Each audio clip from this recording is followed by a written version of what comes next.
शुभ सकाळ सर्वांना. तर बघा इथं चालू आहे माझं नाश्त्याला करणं. तर नाश्त्यामध्ये मी तसं रात्रीच उडदाची डाळ आणि तांदूळ भिजत घातलं होतं बघा. रात्री आठवण झाली, म्हणलं चला डोसा तर करावा. नंतरनं म्हणलं आता डोश्याला बटाट्याची भाजी वगैरे करत बसण्यापेक्षा उशीर झाला होता, म्हणलं बारीक करून घेऊन त्यामध्ये कांदा, टमाटो, हिरवी मिरची, थोडीशी कोथिंबीर घालून मस्त असं तूप टाकून हे बनवलं बघा उत्तप्पा.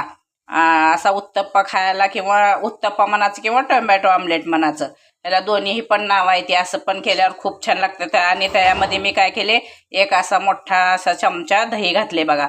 थोडासा आंबूस पण आहे तो आणि खायला पण छान कुसकुशीत होतात बघा. मी असं केले आहे नाश्त्याला उत्तप्पा. ते बघा मस्त असा खरपूस भाजून घ्यायचा, हे असा खायला खूप छान लागतो. या खायला गरम गरम उत्तप्पाचा नाश्ता. चॅनलला सबस्क्राईब करा.